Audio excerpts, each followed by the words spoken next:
Gros enjeu à Louis II pour Monaco avec cette réception de Guingamp. Les hommes de Jardim ont vu Nice et Saint-Etienne laisser des points plus tôt dans l'après-midi et surtout veulent mettre la pression sur Lyon dans cette fameuse quête de la deuxième place directement qualificative pour la Ligue des Champions. La SM est 11e de Ligue 1 sur les 8 dernières journées avec 10 points engrangés seulement. Et pour rattraper les ambitions en fin de saison, il ne faudra pas en laisser davantage en route, surtout à une semaine de se déplacer au parc OL. Les Monégasques rentrent très bien dans cette partie et vont ouvrir le score dès la 17e minute de jeu par Lassina Traoré. Troisième réalisation pour l'Ivoirien. La tête d'Andrea Radji se fracasse sur le montant de Jonas Lossel. Et ensuite, Lassina Traoré, tensé pour sa maladresse, notamment lors de la dernière journée face à Rennes, fait preuve de beaucoup de réalisme et de sang-froid dans la surface de réparation. 1-0 pour les Monégasques, puis 2-0 à la 40e minute avec cette frappe de Nabil Dirar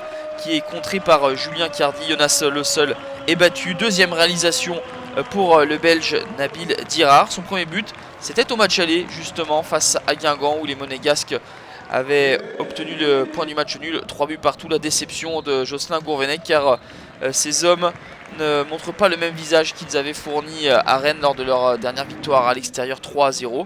Intéressant dans ce premier acte, Monaco mène logiquement face à des Guingampais beaucoup moins fringants et surtout beaucoup moins réalistes et moins inspirés. Peut-être l'absence de Thibaut Giresse se fait sentir. Un nouveau coup de pied arrêté très dangereux pour les Monégasques avec cette tête de Bakayoko qui trouve la transversale de Jonas Lossel. C'était Radji en première période, c'est Bakayoko en deuxième pour la même conclusion.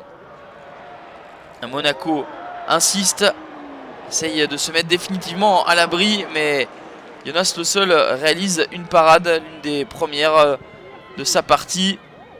Et Guingamp va finalement profiter du ronronnement des Monégasques et surtout des erreurs de la défense, en l'occurrence Wallace et Ricardo Carvalho.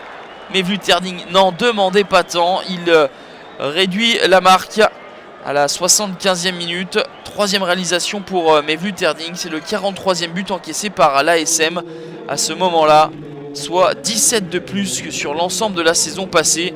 Et cette situation quelque peu cocasse montre un petit peu que cette défense centrale monégasque n'affiche pas autant d'assurance que lors du dernier exercice.